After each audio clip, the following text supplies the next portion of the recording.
Good morning, good afternoon, good evening, everyone from wherever you are joining us, and welcome to our second episode this year of Action Items with Let's Talk Supply Chain. And as always, I normally go from memory for this, and I always forget something, so I have a little list this time. This episode and all episodes brought to you by NewGenArchitects, your partner in digital supply chain transformation. And you can find out more by visiting NewGenArchitects.com or sending an email to hello@NewGenArchitects.com. I went back and I looked at all of the YouTube videos. If you guys follow me on LinkedIn, you may have seen, I don't know if I pop up in your feeds very often, but you may have seen that I did a 12 days of Christmas, and I went back and I posted the link to all of the recordings, and doing the count, unless YouTube or, there's some bot in the background, either 20,000 of you watched the show or a couple of you watched the show multiple times, but either way, great viewership for the first year. So I really appreciate the audience. I really appreciate the engagement that you guys bring. And my goal with this show is to really get as much reach and education as possible out into the business world for supply chain, and really helping us figure out how to overcome the challenges and come up with solutions for our supply chain challenges. So thank you for contributing to that. I am going to be hosting Thoughts and Coffee on February 28th on Let's Talk Supply Chain. So make sure that you tune into that. I'm really excited about that. And that is all of the housekeeping for this morning. Let's see. We've got Audrey, Larisha, Larry, James. Gang's all here. Thank you, everyone, for joining and continuing to come again, and especially our regulars. So let's bring up today's guest, Peter Miller, and he is the Director of Operations over at Bradford Products. Thank you for joining, Peter. Well, thanks for having me, DC. How are you today? I am great. I made it on time. So that is what matters. I do want to get started. I want to have you up here while we kind of talk through this, because, as I mentioned, when I asked you to be on the show, everyone, I had a great lunch with Peter not too long ago. And I wish I could have just recorded that. But we will try to replay that again with a little bit more structure around what you guys know to be our action items and our takeaways.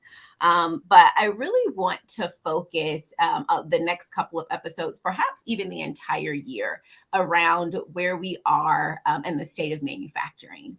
And I think that that's a really good place for us to be within supply chain, because I think it is easy, and this is just my opinion, don't know if it is true, but it is easy for manufacturers to forget that they have a supply chain also. When you talk to some people and you say, what is supply chain? Maybe you hear, oh, it's logistics or it's manufacturing, but it's all of that stuff. And manufacturers are an integral part of the supply chain, but they also have their own supply chain to manage. So Nicole, if you'll go ahead and bring up that Forbes article. So Christina Harrington shared this on LinkedIn, and I thought that it was great for what we're going to be talking about today, which is really selling the C-suite on the technology implementations and upgrades. And this is a good article because it's very short, it's very sweet, and we'll drop the link in the comments. But it talks about, obviously, as you can see from the headline, how manufacturers can make a recession work to their advantage. So we see that the research is saying that we're about 98% likely to be headed into recession right now. And it's easy to get into that, oh, we got to cut costs, cost saving. But it's also a really good time to invest back into the business. If you scroll down a little bit, Nicole, one of the things that I like, and some other readers also pointed out in the comments on Christina's post, is that the author here likens this to likens it to a sports team. So in the off season, the manufacturing industry right now, he's saying it's tired, a little beat up, and you need to regroup. So, even not even off season, but halftime, you're with the team, you're tired, your coach is kind of, getting you ready for the next half.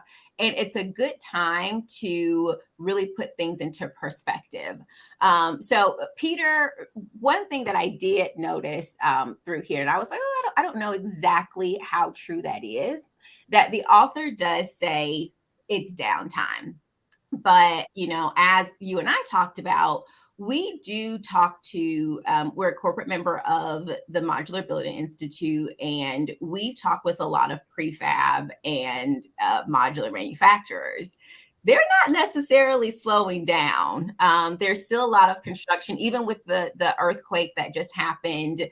I saw an email yesterday that the government of Turkey is looking for modular manufacturers to try to get housing rebuilt and commercial infrastructure. So it's not necessarily a downtime for everybody. What have you been seeing, maybe personally at Bradford, or also just with your peers? Yeah. So honestly, we have not seen any kind of slowdown whatsoever at this stage. Are we concerned about it? Sure. But our pipeline is still really full. Now, granted, we're a luxury item that caters to high-end clientele as well as the construction industry. So most concerning, I guess, is when we see the construction industry start to take a turn down. That's when it gets a little antsy around here. But we just haven't seen it. One other thing I want to talk about supply chain for a sec. Like our suppliers, we went through an incredibly difficult time during the pandemic, as did probably all or most manufacturers, where we couldn't get the supplies. And so that helped or prevented us from delivering product in a timely fashion. Thankfully, we're seeing the other side of that right now. But in the meantime, we did a lot of, and I suspect others did, a lot of panic buying. So your inventory levels went up. And so we're trying to work through that and bring that back down to a more normalized setting. But, okay. Yeah. That's a whole other topic, which I would love to get into. So maybe I'll have you back, or maybe I'll make that a topic. But I'm an inventory geek. My very first software implementation project was inventory management, and just all of the different things that go into that. So I'm definitely a geek in that perspective. I see Nicole scrolling down. So yeah, 3 ways manufacturers can invest for the future. Let's scroll down. We don't have to go through the whole article, but just those 3 points. I think one of them was introduce Industry 4.0 technologies to your operation, which is just very interesting to me. I love that the author said to introduce that, because I would say maybe, was it before the pandemic? Or maybe right at the beginning, early 2020, I was seeing a lot about Industry 5.0 and like what's after Industry 4.0. And I'm like, dude, we're still like not really at, like, everyone hasn't adopted 4.0. We can't look at Apple and Coke and HP and Lenovo and the supply chains to admire, those 20 companies every year as the majority of the industry, because that's not where we are. There are a lot of companies that are still trying to figure out how to just adopt and where to introduce technology that has existed for decades, and they haven't adopted that yet. So I love that the author says start introducing that, not even like the fancy schmancy stuff, blockchain, machine learning, just like OCR and some process automation. And then of course we've always been talking about talent. I did a podcast back in 2020, perhaps it was early 2021, with the New Jersey MEP. And shout out to them. Great team over there, doing a lot of good work for small manufacturers in the state. But we talked about talent. And, a lot of manufacturers, they're working with a lot of manufacturers that are saying, we're paying people a lot of money, why aren't they coming? And talent retention, recruitment, and culture is a lot more than just the pay. The pay is great; it's a big part of it, but it's a lot more than that. And then putting more money into innovation. So I think that this is a good sec. Larisha, what is 4.0? What is 5.0? It is the evolution of industrial automation and technology and manufacturing.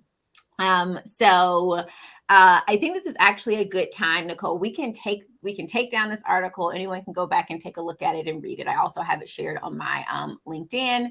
But the topic here, it's great to say as an author from an outside party, yes, you should go do all these things.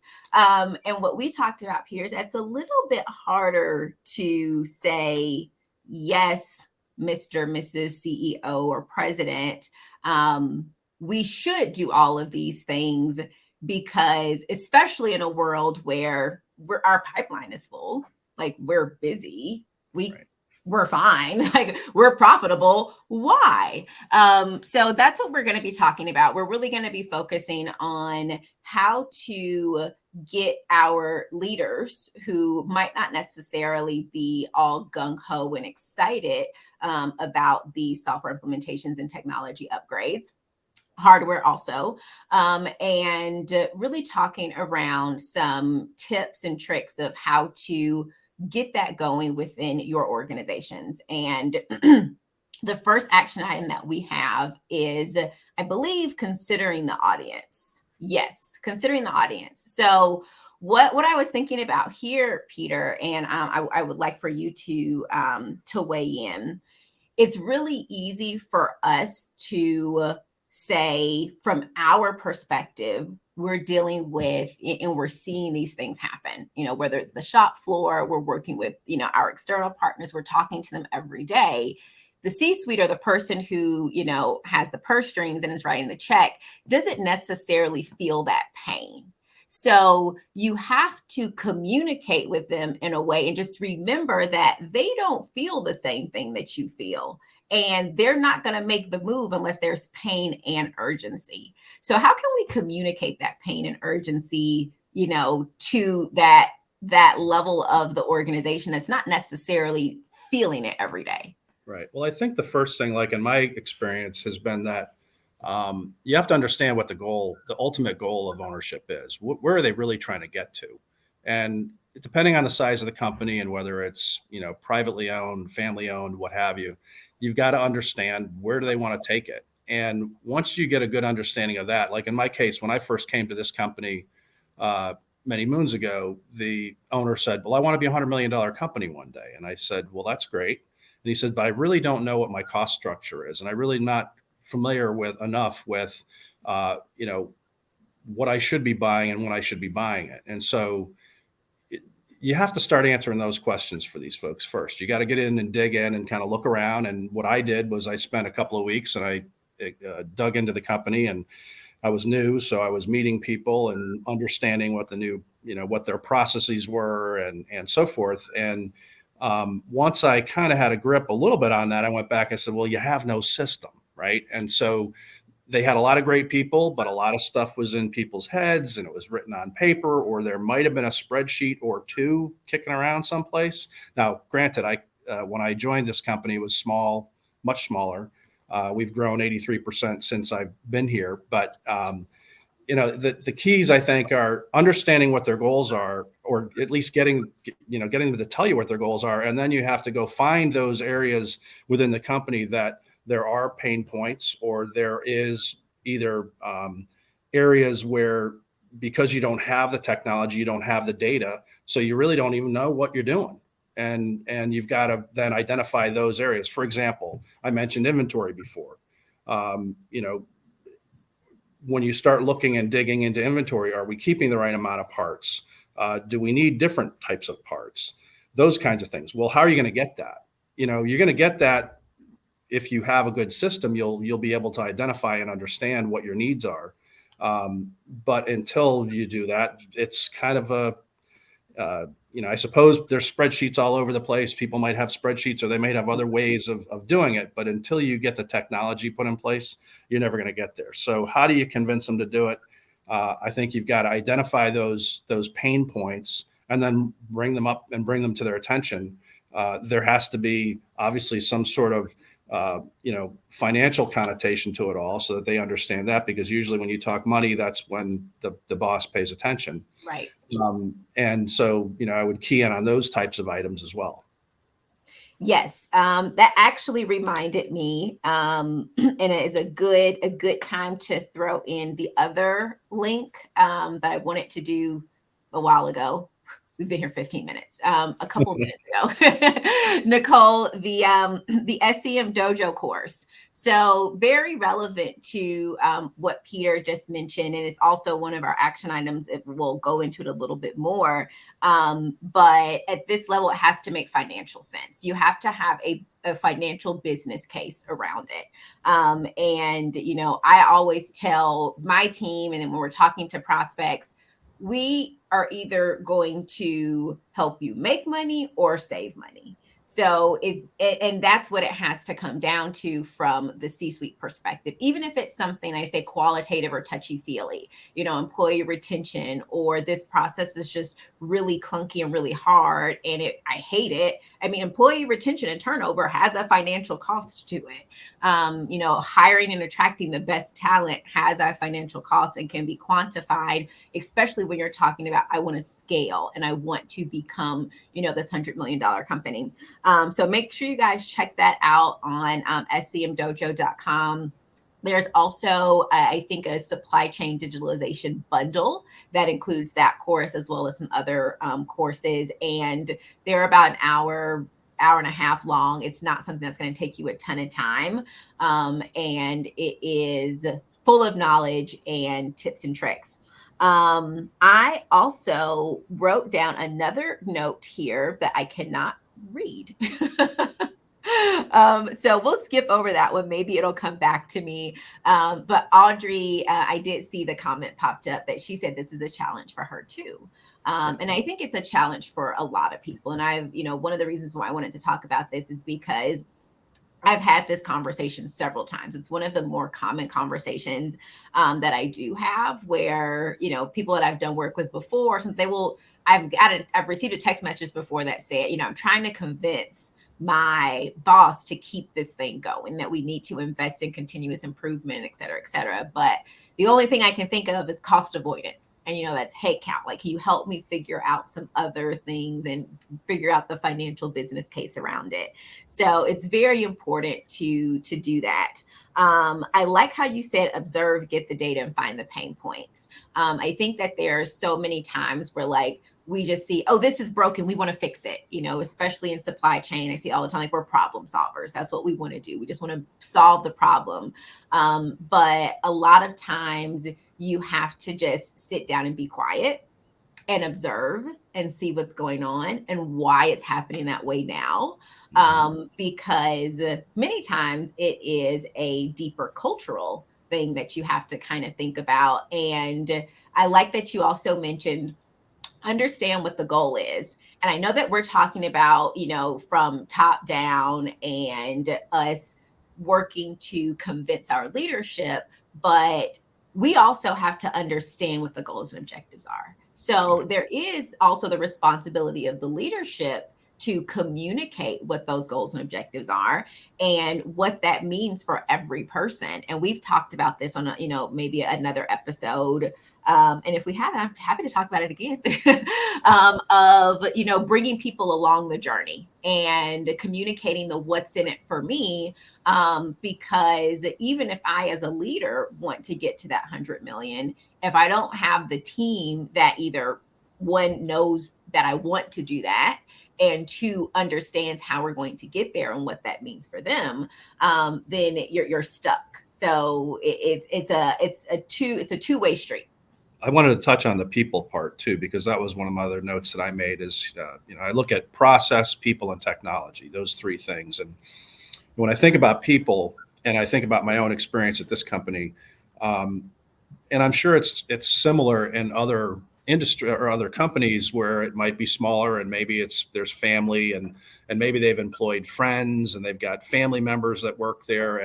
And sometimes you have to take a hard as leadership, you have to take a hard look and say, are those the just because Aunt Sally is here, is Aunt Sally really the person that should be doing all my purchasing as I'm trying to grow my business? Does she have the skill set? Is she the right person? Or Uncle Joe or cousin Barry or whoever? I find that at some point ownership has to, or leaders have to look at that and say, okay, I love my Aunt Sally, but I don't think she's really the right person for this Right. anymore. Mhm. And a lot of times that, in our my experience, at least here, we grew from pretty much from the time I got here. There was some slow growth periods, and then we of course had the recession period during 9, 10, that area.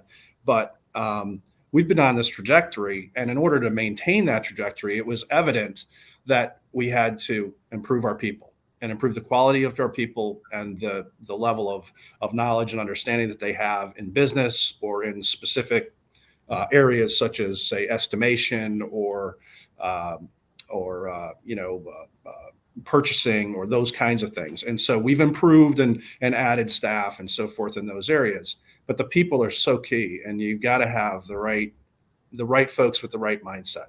Mhm. Leadership has to recognize that, and Right. and particularly in smaller companies. And I suspect that many of the companies that are watching this or that you are looking at are probably in that small to mid range. Mhm. So this might be applicable, but it's super super important as you look at the goals that you want to set and you want to get to that 100 million or wherever you want to get to. How do I get there? Do I have the right people? Do I have the right technology? And it's not easy, particularly like in my case where it was family owned. Where it is family owned, we definitely have some family on board here, and which is great, and they're fantastic.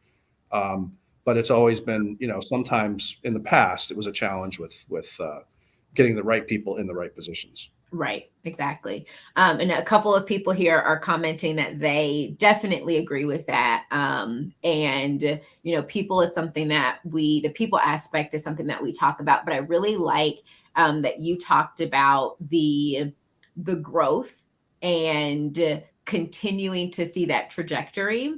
And one of the things that we talk about, and even just internally, as me as a business owner, what gets you to a million is not going to be the people process technology that gets you to 5 and to 10 and to 20 and to 50 and et cetera, et cetera. And it's interesting to me that I feel like all of us recognize this. We know that, as business leaders. But there was an article earlier this week that I read that said the chief digital officer, the CDO role might become, I can't think of the exact word, but extinct. It could start to phase out because once you've established a digital strategy, then like you don't need the CDO anymore. And my comment was, yeah, once we're profitable, we don't need a CFO anymore. Like we're not like what? Like, and, it was just a strange comment or, a strange opinion piece because I've said, I don't want to judge this person, but I'm very interested to understand like how they came up with this perspective because your people are always going to change and their economic factors and things that are external factors that are outside of your control. Your supplier might go out of business. You're going to need a new supplier. Maybe they have a different way of doing things, so you have to figure out how to rework your processes, or you get new leadership and there's a new market that you want to venture into. There's so many different things in addition to growth that cause us or require us to always be vigilant and mindful and in this mindset of continuous improvement or plan, do, check, act, or whatever you want to call it. But it's never a one and done kind of thing. Right. So just so that we do not run out of time, what is our next action item? Please remind me. Identify the ideal end state, which is kind of loaded because as we just said, what is the end state? It's going to be it's a moving target almost, to a sense, but you don't want it to be a moving target completely, because then you never know, like, oh, were we successful here? But if you're thinking about where you are and where you want to be, it's likely not something, I don't know how much Bradford was doing in revenue when the owner told you we want to do 100 million, but I imagine it wasn't 90 million. It wasn't 95 million. No, So it was in the low tens. How about that? yes, so that's a big transformation. Sure. Going from low tens to 100 million.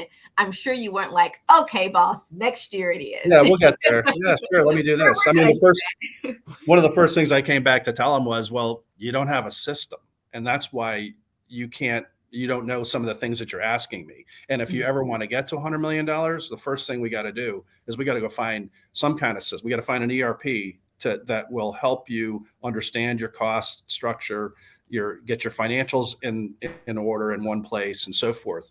And that's what we ultimately did in 2008. Was our first jump into an ERP world.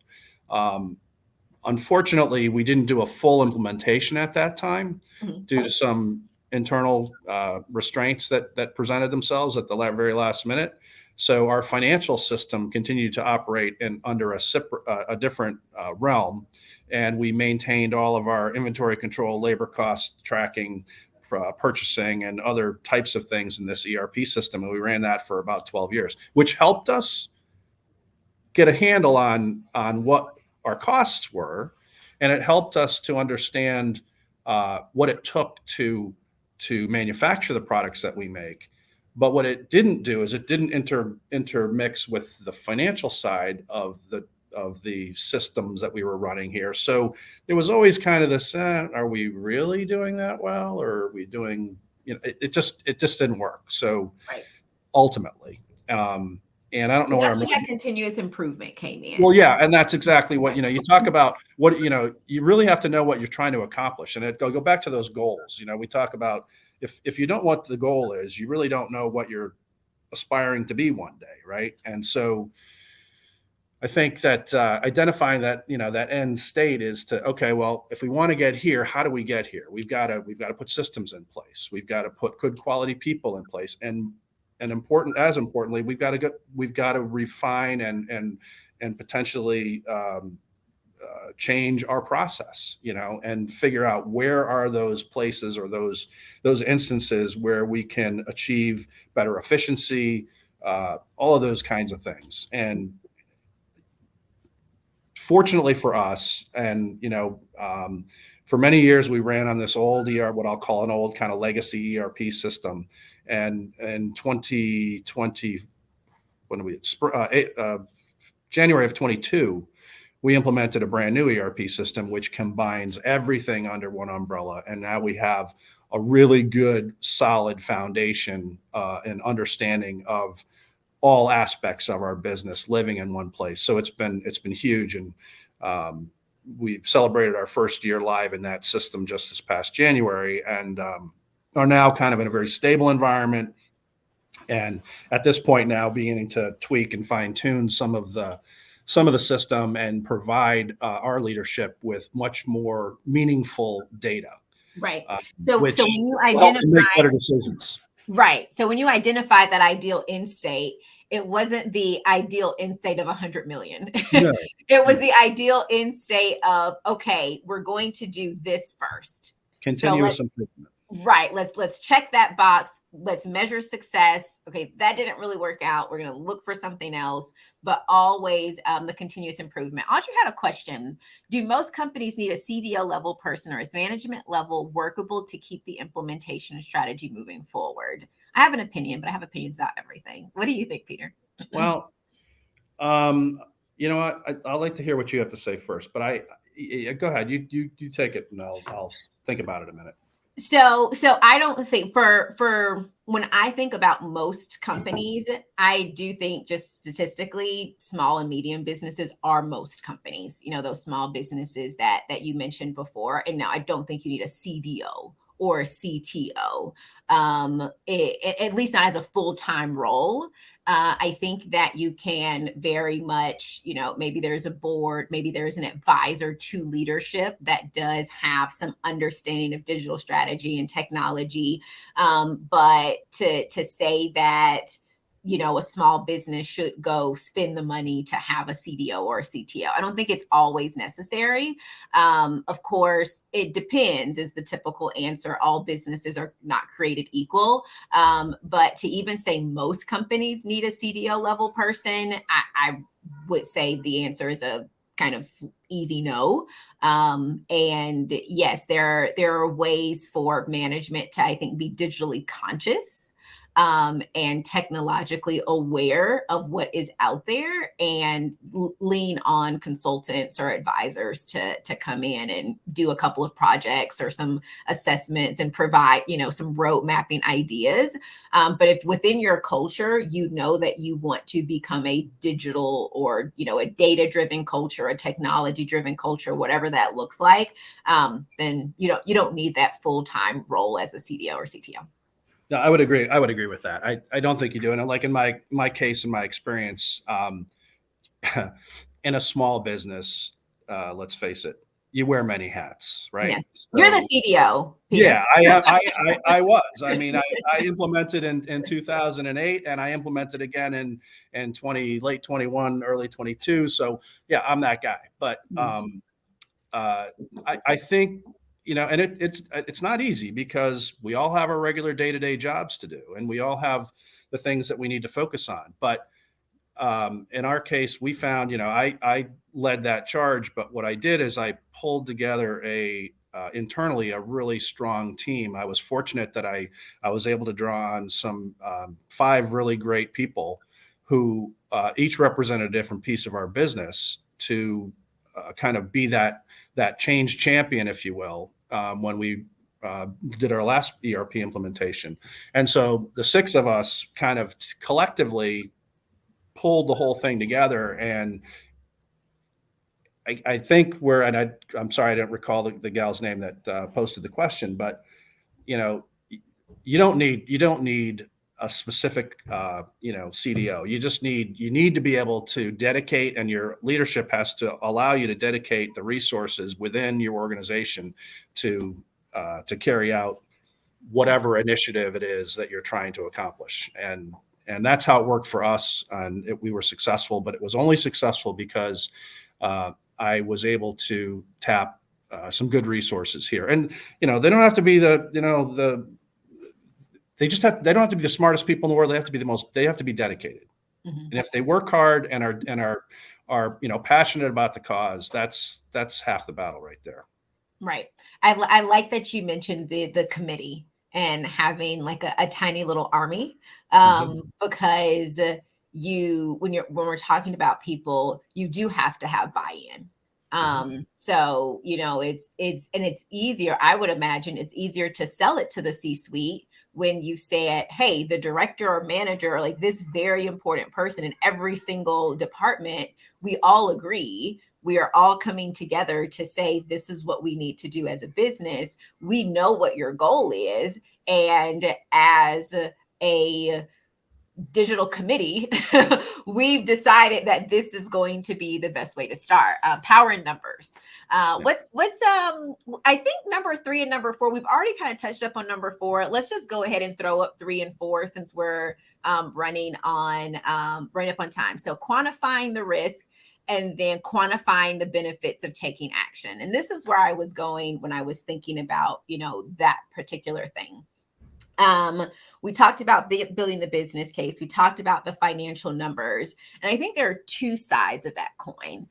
One of them is this is what can happen from a financial perspective if you do nothing. If you just keep doing what you continue to do, if you take no action, this is how we can quantify that. On the other side of it, it is if we do take action, this is what we stand to gain from that investment. And it's hard when you're saying, or I imagine it's hard.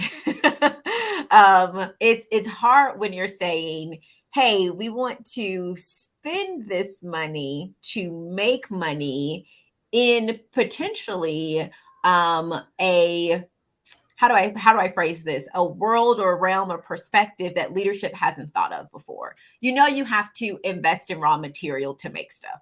You know what I mean? Like that's a set thing. But when you're talking to a someone who is not as digitally educated and doesn't really know what the tools do, the visibility that they'll provide, the data you'll be able to extract, the actionable insights you'll be able to get from these systems, and even just reduction in time for processes and reducing manual errors or things like that. When leadership doesn't just know off the top of their head, yes, we should do this. Thank you for taking the charge on. I've always wanted to do this, but I never had the right person. Peter, I'm so glad I hired you. We're Right. not talking about those types of conversations. We're talking about conversations with leaders that we're trying to say, hey, look, this does this, and this is why we need it. So how did, or if you did you do a quantifying, hey, what happens if we do nothing?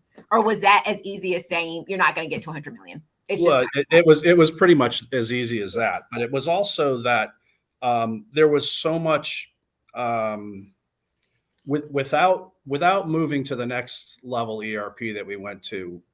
We were stuck in just like this sort of cycle, right? Things were, in terms of the internal operational processes and so forth, things were not changing, and it was difficult because the financials and all of our manufacturing functions were not living under the same umbrella. It became it became just more and more cumbersome, and by the mere fact that we've grown a lot, and our clientele is much more sophisticated. And so without having the right kind of systems available to be able to give the right kind of responses to, say, our clients or our vendors or even our leadership team to say, hey, this is what's happening in this area. And because we have this data, we know this, where before we never knew that, so we can make informed decisions. That really is so key. I had made another note, and I'm looking for it right now.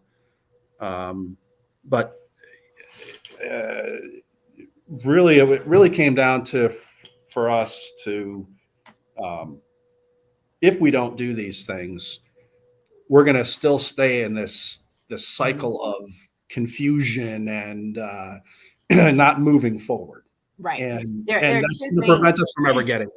Exactly. There are two things that I took away from that. One of them was internal operations just stay the same. And what a lot of manufacturers, we actually, I think this was our second episode ever with Sneha, and we talked about firefighting and getting out of firefighting and into solutioning. And because a lot of companies don't have that visibility, that data, these processes aren't standardized, everything is sitting in someone's brain, a lot of it is firefighting. It's a lot of reacting. A lot of And how do we reaction. fix that? How do we fix this? And part of, if we do these software and hardware, these technology implementations the right way, then we have gotten visibility into these processes, and we've standardized them and we've defined them and we've documented them. And it allows us to also be able to say, this is what the process should be like normally. But if this thing happens, we pull this trigger or we turn this on, and everyone kind of knows what's happening upstream and downstream, as opposed to just like, oh my God, like that didn't Right. work out. Like, what do we do? I don't know. Call John. Like, we'll figure, you know what I mean? Right.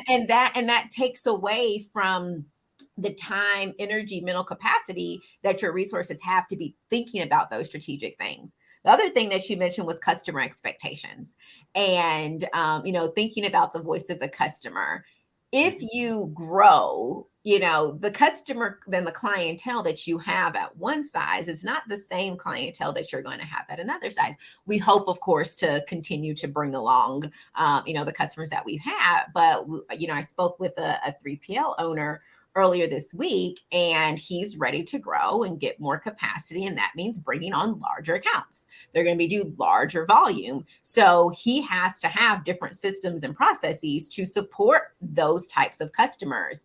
Those two things stood out to me as being very important to make sure that as we're selling to the C-suite, we're also bringing it back around to like, hey, customers will change. The way we do business will change. Who we are will change, and expectations will be different once we are a 50 million company versus a 5 million, 100 or 100 million versus a 70 million. Those expectations from the market are going to be different. So how do we make sure that we're living up to those? So I saw you writing some notes. Well, I was just thinking about, one of the other areas that we talk about, how do you sell it to them? Honestly, and we've touched on a lot of it, but it's looking at improved process, and by those improved processes, what does that allow me to do?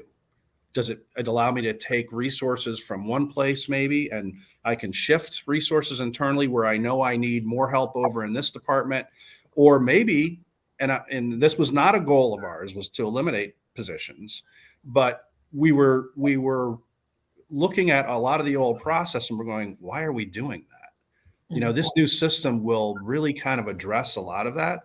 So now I don't need Sally Sue over here or Johnny to do this particular function anymore.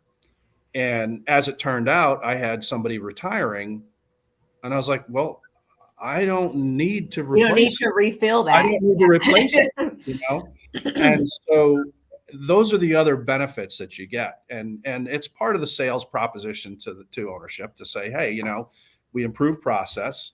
We can potentially, if necessary, reallocate some of the resources, or maybe you get to eliminate some of them. Not that was a goal, but that can happen. Right. And I like that you talk about shifting and that reorganization of just the organizational structure. And I think that a lot of people, I don't want to say necessarily underestimate, but it's not an elimination. The goal is not necessarily to eliminate, especially if you have a culture of, we want to bring you along this journey with us. If you're open to learn, if you're willing to roll up your sleeves and be part of this growth trajectory, come along. And sometimes that means, okay, what professional development do we need to provide to, someone who's not retiring, but they've been on the shop floor, they're great, they're really smart, and now they're going to have 15 hours of their week freed up. What can we get them to do? Because another thing specifically with the software and the technology, and I always ask people this, when we get on the phone, what's your support and maintenance plan? Is your idea to reskill or upskill someone that's going to have some free time? Are you thinking that you're just always going to depend on the software vendor and like call them for support, and hopefully they have onshore support that's able to get back to you within, a certain amount of time, where they're SLAs? There are some companies that will charge you for every single hour of support that they provide for you. So what's your plan? And just asking that, a lot of people will think, oh, I didn't think about that. Because I mentioned this as building the business case course, that idea was selling the C-suite is also, if you have good leadership, they're thinking total cost of ownership. They're not just thinking what's the implementation fee, or what is the annual licensing fee, but what is the I have to train this person fee? What is the I might lose this person, cost? What is the I need to hire more technical resources who tend to be more expensive, cost? So just thinking about what that ongoing plan looks like and being able to communicate that. We talked about getting small wins and making sure that those are successful. Your small win is not going to be successful if you tell the boss it's going to cost X number of dollars and be X number of months. And then like the boss is still paying for this 3 years down the line. They're not going to want to do anything else. You know what I Right. mean? So especially you have to be so aware and mindful of every single aspect when you're doing these small wins to make sure that each one is successful, because that's how you build up to the big ERP change. That's how you build up to the let's bolt on this tool and let's, integrate with this system. And now we're ready to be that $100 million company. If you muck it up once, then that's it. You're exactly right. Exactly All righty, we are at time. We've got 3 seconds. right. I see the countdown. Wow. Mark your calendars. Next show is March 10th, February 10th, March 10th. Sometimes it works out to where it's the same numbers, easy to remember. Audrey, thanks for your questions. Thanks everyone for joining. Peter, thank you for your insight and your wisdom. It was a great show. I knew it would be a great show. I'm so excited you were available. I'm really happy you asked me to be here. Thanks for having me. Thank you. All right, guys, we will see you next month. All right. Bye-bye.